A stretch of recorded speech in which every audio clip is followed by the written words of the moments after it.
The college football playoff is set. We just got the final reveal, and buddy, is there a lot to talk about. David Cohn, former Michigan quarterback, Blaine Crain, former Western State Colorado wide receiver, Jake Crain. Appreciate you guys joining us. If this is your first time, you're not subscribed, we're almost to 200K. Make sure you check that out. We got instant reactions to games that happened last night, the Big Ten shocker, and then obviously Georgia dominating Alabama. But I want to go ahead and just read who is in the college football playoff, who they're playing, and who got the buys, and then we're just going to let this thing fly. All right, we're going to let it ride. In the comments, we want to hear from you. Indiana's number 1 overall. They get a bye. Ohio State's number 2 overall. They get a bye. Georgia's number 3 overall. They get a bye. And Texas Tech is number 4 overall. They get a bye. So who would Indiana play? The 8-9 matchup in Norman, Oklahoma. Alabama goes on the road to play Oklahoma, a team in OU that has beat Alabama the last 2 times they have played. Winner plays Indiana. The winner of Texas A&M and Miami, that game will be in College Station in A&M, will play Ohio State. The winner of Ole Miss hosting Tulane will play Georgia. Remember, Ole Miss and Tulane have already played this year. Ole Miss went on the road and put up a hell of a fight against Georgia, and they still have one of their play callers in Charlie Weiss Jr. Coming back. Then finally, the winner of Oregon hosting James Madison will play Texas Tech in that next round. So Oregon will be hosting JMU. And David, I'll start with you, but first, I want to say this. I think we should have auto bids if I was doing it? No. I think we should have 10 teams that automatically get in. I think we should have 4 teams that have to each play a play-in game. So it'd be 14 that turns into that 12. That's how I think we should go, and nobody should get an automatic bid. But within the system that we have, I feel like they did the right thing. Bama should have been in. They should have been in. They should not be penalized for playing an extra game. Miami should have been in if it came down to Miami and Notre Dame because they won head-to-head. If you look, they have equal records. They're so unbelievably close in the metrics. I think they're 14-13 in one and 44-45 in the other. The difference being Miami beat Notre Dame earlier in the season. What say you? Clap to the committee. I think they nailed it. I think they absolutely nailed it. Yeah, okay. I want to say a couple things right here off the bat because they always get lost here in the heated debates immediately following the committee's decision. One, we were about to have an awesome college football playoff with some tremendous matchups, okay? And that always gets lost, and I don't want it to because I can't wait for these games to start. Two, and I've told you this for the last 2 years here, I have a lot less sympathy for you when you have multiple losses. Every team had an opportunity to win all of their football games. Indiana did it. Oregon did it a year ago. Didn't help them in the college football playoff. And the Buckeyes, a team that wouldn't have made a 14 playoff, they did get in. What was it, 7 seed, 8 seed? And they went on to win the national championship. I have a lot less sympathy when you've lost multiple games throughout the season. And then, yeah, on the point, we always talk about, okay, the committee's job is to pick the 12 best teams. That's actually not correct. And I've been thinking about it a lot this week. Their job's to pick the 7 best teams on top of the 5 automatic qualifiers that you already have. Can you bring the graphic back up one more time? Because I'm sitting here and I'm looking at Notre Dame, BYU, Vanderbilt, and really even Texas. That's a handful of teams that I would much rather see than James Madison. And all due respect, I come from Statesboro, Georgia, where Georgia Southern is a team in one of those conferences. I love these programs. I would rather see any one of those 4 teams or a couple other ones, to be honest, around the country than James Madison or Tulane, who already lost to Ole Miss 45-10 and lost to UTSA by 22 points. I understand that that's just the framework that they have to operate around, so that's a discussion for a different day. And we've been talking about the G5 automatic Well, they're not actually G5 automatic qualifiers as we just saw. They're just conference champion automatic qualifiers, which I love rewarding teams for winning their conference. But the problem is now that you let Alabama stay in the exact same spot, which we all said here at midnight last night, that Alabama should be in the college football playoff, but then you remove BYU for losing their conference championship game, you still open up a can of worms here. Yeah, and Blaine, if they would go to my model, if you actually would take 14 teams, have the 10 that are locked in, and then you have those last 4 teams, which would be 2 games. Obviously, you would end up having, if you just took the top 10 teams now, you would end up having Notre Dame playing Texas and Vandy playing BYU to see who would be those last 2 teams. And the fact that we give automatic bids is crazy, in my opinion, to start with.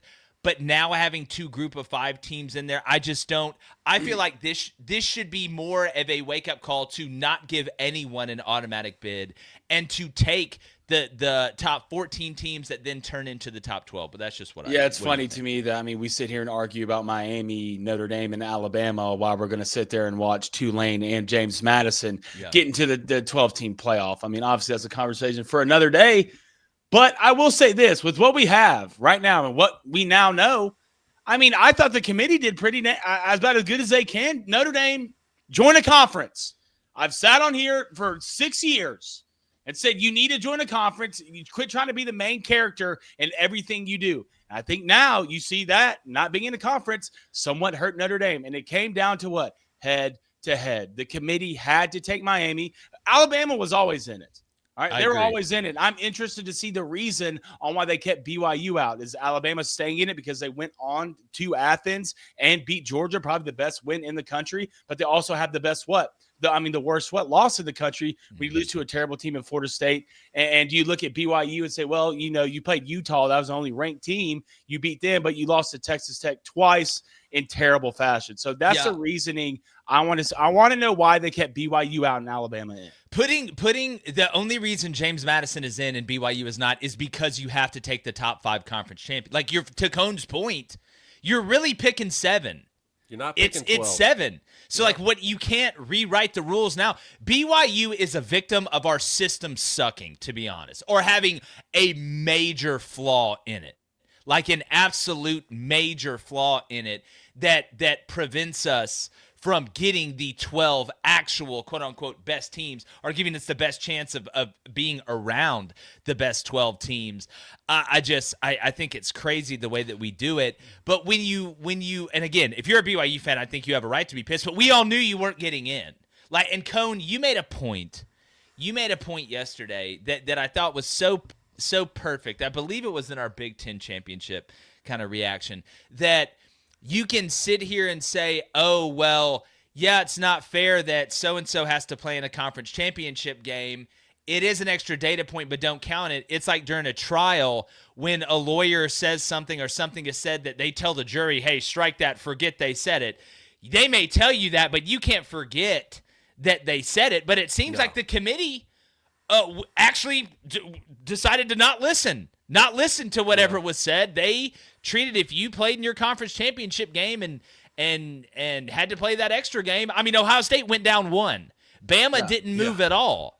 So obviously they're rewarding you. When that happened, I looked at my wife and said, Alabama's in. If the Buckeyes lost, and I know 100%. It was much closer, but if you didn't even go to 3 and get jumped by the SEC champion Georgia, or 4 like we thought maybe last night, I knew Alabama was in, at least on the BYU side. And BYU fans, I love that this show has a lot of BYU fans. So y'all come in here. This is a cathartic experience for everyone. I will at least say this. You got 2 cracks at the best team in your league. You lost both those games by a combined 63-14, right? So you had your shots. And what an awesome year with a true freshman quarterback who had to step in because the quarterback who was there couldn't go to school there anymore because you stood on principle and you stood on your ethics. I love BYU. I'll keep saying it every week. You're not going to be in the college football playoff this year. I'm sorry. We got to move on.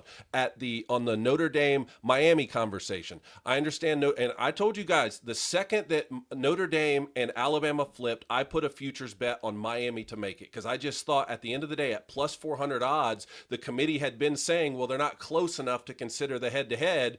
Well, when BYU lost, they're right next to each other. And with the ACC champ not getting in, I think that was sort of a consolation prize as well, putting Miami in. But here's the thing. That wouldn't even be a topic of conversation today if this was the only ranking the committee came out with. Because the committee came out with rankings every Tuesday night for the past 5 weeks that happened to start right after Miami lost a couple games, that's the only reason that this is even controversial. If this was the only ranking that came out, you wouldn't even consider Notre Dame being ahead of Miami after losing in week 1. Well, and Blaine, I said this after what they did to Florida State, and I'm going to say this again after what happened today with Notre Dame. But there's like a caveat to it. Why wouldn't you just go ahead and make this change last week, knowing that Miami and Notre Dame didn't play another game? Why would you not have moved Miami ahead of Notre Dame? Yep. Just like you waited to the last moment to say that Florida State was drama. out. We're trying to build up it's drama. a TV show. That's the caveat. They are trying. That's why I'm sitting here saying, unless it is just so blatantly obvious what is supposed to happen in the end, they are not going. There's going to be a surprise. They can't do this whole movie without M. Night Shyamalaning you at the end with something or it would still do well. People would still watch it. But again, it is a business. It is a TV show. And once again, they wait till the last minute to find out Bruce Willis has been dead the whole time. Yeah. He's a ghost. Isn't right, it's man. funny. It's not right, but you knew they were going to do it. It's smart. I'm not saying it's right. I didn't know. But again, I had a hunch that I think you would have done longer term damage to the sport if you did not honor the head-to-head victory for Miami over Notre Dame. And I say that as someone, I'm not a Notre Dame fan or a Miami fan. I have no dog in the fight. And quite honestly, I personally think Notre Dame could have done more damage in this playoff. And I would love to see them in one of these matchups right now. I do love the fact that we're going to see the two teams that beat Notre Dame play each other in the first round of the playoffs. If you could bring that bracket back up one more time there. To be honest, that's really the first round game that I'm most excited about. And this gets me to another point that, Jake, you and I have talked about before, the ability to move teams one spot up or down when it doesn't affect you being in or out, and it doesn't affect whether you get a bye or host, right? The example here is Texas A&M and Ole Miss. I personally think Texas A&M should be ahead of Ole Miss, with the one loss being on the road at Texas. Obviously, Ole Miss fans say, well, our one loss is on the road at Georgia. That's even a better loss. I think Texas A&M is a better football team, but this is where I would love the committee to at least be able to say, okay, it doesn't matter in terms of them making the playoff or not. Both teams are going to be able to host. We don't want to see Ole Miss and Tulane play again. That was 45-10 during the regular season. Why don't we let Texas A&M play Tulane and give Ole Miss a chance to play Miami in a new and fresh matchup? Yeah, that surprised me too, because let's be honest, you would rather play Tulane than Miami. Like 100%, you would rather play Tulane than Miami. And the discrepancy that you brought up, to 45-10, that game wasn't even close earlier in the season, and it's going to be played. I believe that game was played in Oxford. It may have been played in Tulane, actually. Now I'm thinking off the top of my head. Here. It was played. It was played in Oxford. It was played in Oxford. All right. So to the Notre Dame fans, number one, I understand that you're mad. I 100% get it. Fan is short for fanatical. Fan is you don't think outside of the narrative that fits you, and that's how it should be. That's passion. But I just want the Notre Dame fans, think if the roles were reversed here. Think if Miami was in your shoes and y'all beat Miami, straight up, head-to-head, even records. If the roles were flipped, you would be screaming, we won the head-to-head we should be in. And it's hard to sit here and look at the greater good, Blaine, if you're a Notre Dame fan. But I think by going with the head-to-head, it is within the greater good of the sport. Another thing that just made me laugh hysterically, and I put this on social media, when they put this one graphic up, Blaine, that says, talking about the principles that they look at when it comes down to figuring this stuff out. How it says strength of schedule, then head-to-head competition, then my favorite. And David, listen to this. Comparative outcomes of common opponents, but in parentheses, without incentivizing margin of victory. Which I think is the right thing to include. I mean, what? Isn't that the whole point? They're like, well, this team, they played the same team. They beat them worse. So therefore, you're incentivizing me to beat people to death. Yeah. I just love how they're trying to will that into existence. But that was kind somehow of a point. The coach will be during halfway through the third quarter blowout, look, guys, remember in the parentheses, they're not incentivizing this. We need to be great sportsmen. Yeah. No, I'm trying to score 100. Yeah, that was another thing with Miami and Notre Dame too. Miami said, "Hey, wait, we actually performed better against 3 out Yeah. of the 4 common opponents that we had." But again, even that wouldn't have trumped the head-to-head, in my opinion. And because some people will be watching this episode who didn't watch our Alabama recap yesterday, maybe we could just hit a couple of the talking points there. A few of the things that I said to you guys is, one, not only did you lose to an opponent that you beat earlier in the season, I think that matters a lot. If we didn't get to see Alabama and Georgia in the regular season, not that I think the committee was going to punish the SEC champion loser anyway because of the ramifications that would have moving forward, but I do think that it would have been a little bit different had they lost to a new team and not someone they went on the road and beat earlier in the season. Yeah. And then the second point is when you talk about point differential, and everyone on social media was like, well, if they lost 45-0, then maybe. But again, the goal is to win a football game. It's not to lose by fewer points. So, for instance, Kalen DeBoer could have punted the ball inside of his own 20 in the fourth quarter rather than go for it to try and win. And Georgia wouldn't have gotten that easy touchdown late, and you lose by fewer points. But what good does that do? He's trying to win the football game. Well, to that point though, they did only that precedent that you talked about earlier, which is right. They only dropped Ohio State one spot, and they didn't play Indiana during the regular season. Like, I just think they value the conference championship game. They're like, all right, well, it's an extra game against a really tough opponent, and as I've said, I feel like in most ways it should only be able to help you unless you're in a situation like Clemson last year where you have to literally win to get in, or like James Madison where you have to win to get in, or Tulane where you have to win to get in. I would rather than be consistent with it, but I just, Blaine, it doesn't matter who you're a fan of, all right? You want great quality meat during the holiday season, right? That's true. That's facts. Yeah. So whether That's you're a facts. Notre Dame fan, Miami fan, Alabama fan, Tulane, you need to make sure you go check out our friends over at Good Ranchers. We all know the drill with holiday gifts. You're going to spend hours, find something that'll probably end up in a drawer or re-gifted. But if you send a Good Ranchers gift box instead, there's no way they can return it because they're going to eat it and they're going to love it. It's a box of 100% American-raised meat. It's the reason everybody actually wants to come over for dinner. It's the centerpiece of your meal. All their meat is high quality, like I said, local farms delivered right to your door. Cuts come pre-portioned and hand-cut by master butchers, meaning you'll spend less time prepping and more time sitting down with the people you love. And you can literally send a physical gift box directly to somebody's doorstep or send an e-gift that lets them pick their delivery date. We've used it for going on 3 years now. It's fantastic. So head on over to goodranchers.com. Use our code BOOSTER, BOOSTER, for $40 off your first order. Plus, when you subscribe, you'll get free premium cuts like chicken thighs, Wagyu burgers, or bacon in every order for life. Go to goodranchers.com. Use code BOOSTER, that's BOOSTER, for that $40 off plus free meat for life. Goodranchers.com. Use that code BOOSTER. Let's get back to the table. But, Blaine. What? Which matchup, now that we know, and we're going to have previews out there and this, that, or the other, which matchup in the first round just You really know which just, matchup. just tickling your you-know-whats right now? You know which matchup. It has to be Texas A&M Miami. Yes. It has to be Texas A&M Miami. I'd pay, and look, I mean, shout out Game Time. God, I just don't understand right now. Oregon's going to kill JMU. They will. Good story. Ole Miss is going to take care of Tulane. The Alabama-Oklahoma game, I mean, it's probably going to be 10-7. Under. Yeah, Under. I love a free win. But this Texas A&M Miami game, Marcel Reed versus this front seven of Miami. I mean, Carson Beck, just the crazy. I mean, you have 3 SEC home games in the first round. That A&M is at home, nuts.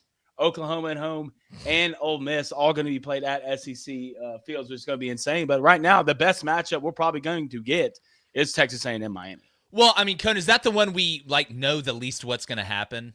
Like, that's to Blaine's point. Like, even Oklahoma, Alabama, you kind of get a feeling how that game's going to go, Yeah, because right? 2 of the 4 we've already seen. You know, like, Yeah. again, getting back to my point, like, again, and look, because Oklahoma went on the road to Tuscaloosa and beat Alabama, now Alabama's going to have to go to Norman in the college football playoff. I get it. It's interesting. It's going to be a lot of fun. But as a rematch, it's just not as intriguing to me. I would much rather see Alabama and Texas A&M because that's a matchup we didn't see during the regular season. Or, again, Miami and Ole Miss. Like, how many points are getting scored in that game? But, again, I do respect the fact that the committee is just ranking them and letting the matchups fall where they may, rather than trying to tinker with the matchups. Even though I'd like to know if we get like 40 people in a room to talk about college football, they could do both to get the best matchups. But either way, that's the one that's the most exciting, and I can't wait for that one. Another thing with A&M too, like, I'm going to be honest. We having to go Miami, then Ohio State. That's tough. I mean, Blaine, when you look at the other teams in the first round, I'm not talking about the top 4. Who do you think got the best break when it comes to path? Because I think Oregon, and I'm not trying to disrespect Oregon, right? Texas Tech at all, but the fact that you get James Madison, the 12, and look, you're the 5 seed. You're the first one out of the bye, so I don't mind it. You're going to host James Madison, which, we'll wait to see the spread on that one, but you got to feel pretty good. And then out of the top 4 teams, and listen, there's not an easy team in this. I'm not trying to sit here and clown on anybody. Texas Tech is damn good on defense. We'll talk about Baron Morton, but God, I would much rather have Texas Tech than Indiana, Ohio State, or Georgia. That's the damn Oregon's truth. got the best path. But I will say this. If you're Ole Miss, right? Yeah. I mean, you're better than Tulane. You're obviously going to win that football game. Georgia looks like a completely different team, but I do remember, right? Ole Miss, where they lose that game like 45 to Dude, they scored like on every drive until halfway through the third right? quarter. So you can play with Georgia. And I'm interested to see if you're Ohio State, who would you rather play, Miami or Texas? Miami, 100%. Really? Oh, I don't want to have to just watch Marcel Reed run around. Like, just because that creates a problem. I know where Carson Beck's going to be. I know where he's going to stand for most of that game. If you're Indiana, I mean, who'd you rather want, Oklahoma or Alabama? Here's the question with that. If you're an Indiana fan. Right now, we know Oklahoma's been deficient on offense, right? Alabama's offense hasn't been good lately, but it's been better than Oklahoma's, right?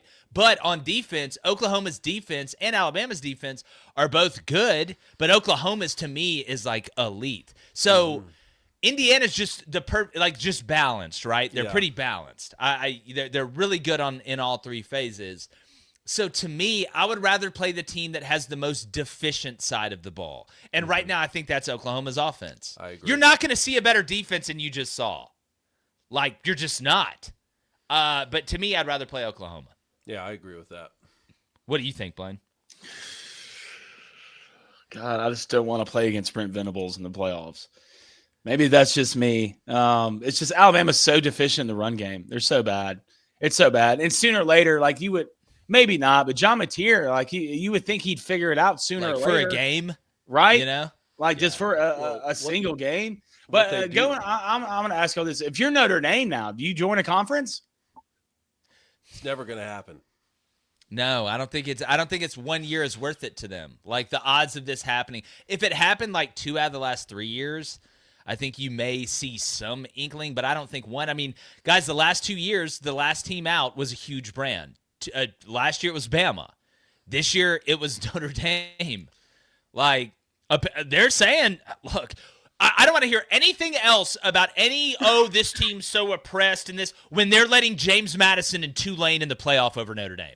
Yeah. I don't want to hear anything else from anybody about this oppressed in college football with the G5 ever again. Ever again. I never want to hear it. Never want to hear it. I tweeted today, like, can the committee just consider Notre Dame the champion of their independent conference? And they just won the independent conference. I mean, what is that? We kind of said this. Like, it's just they're just the. I mean, I'm looking at the Pac-12 with 2 teams in it. Can Notre Dame just like the institution? They should play the winner. Yeah, they should play the winner of the Pac-12.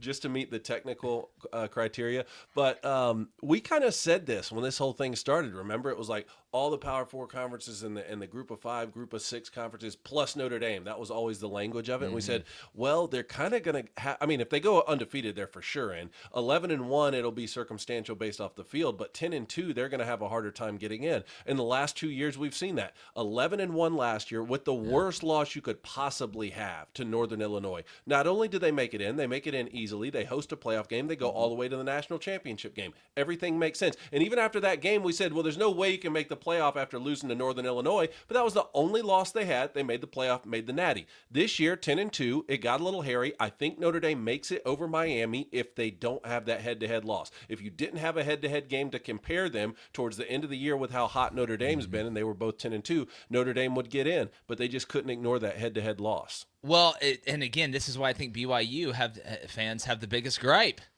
In reality, like, y'all let Notre Dame in last year, and their one loss was to Northern Illinois at home. BYU's one loss was to Texas Tech on the road. Then they had to play Texas Tech again. And they're not even in the conversation. They're not even in the conversation to get in. It's just wild to me that we just let the group of 5. We're like, okay, get in here. Come on, just come play. We'll let you. It's just I can't believe they let Notre Dame out. Just the glazing all year of Notre Dame. They M. Night Shyamalan you, man. That's what they do. I just Brad didn't Pitt, work what's out in the for box. But yeah, speaking of working out, whether you're a gym newbie or seasoned athlete, doing the same workouts over and over will eventually kill your motivation. Plus, your body stops responding when it gets too comfortable. That's why our sponsor Fitbod creates workouts that actually change with you. Because as you get stronger, your routine evolves as well. You never get stuck in the dreaded plateau or find yourself scrolling through your phone between sets out of pure boredom. Again, we made the Lady Ballers movie and had to get jacked and tan, and that was because of Fitbod. But the best part? Fitbod actually gets to know you. It builds workouts around your specific goals, your fitness level, and the equipment you have. It's a perfect scouting report and game plan for you and what you have available. The app, it tracks your muscle recovery so you're not overworking. So level up your workout. Join Fitbod today to get your personalized workout plan. Get 25% off your subscription. Look, New Year's is coming. We know a lot of y'all are going to say you want to get in shape. Well, you need to try the app free or go to fitbod.me/booster. That's fitbod.me/booster to get that great deal. All right, guys. We're going to have previews and this, that, or the other. Tell me what did I miss here? What did we miss? Cone, is there anything you want to add on? If you took James Madison and Tulane out of this thing, which two teams would you plug in? Notre Dame and BYU? You were just making the tightest matchup you possibly could make in those games. I would take BYU and Vandy. And you would you wouldn't even have Notre Dame in your top 14. Look at Notre Dame versus Vandy, strength of record and strength of schedule, and they're both 10-2. I'd take Vandy. What's Vandy's best win? What's Notre Dame's best win? Oh, USC. Okay, I'd say Vandy's best win. Let me look it up right here. Tennessee. Yeah, on the road at Tennessee. Where did Notre Dame play USC? At home, right? Yeah. And they beat Pitt on the road. Yeah.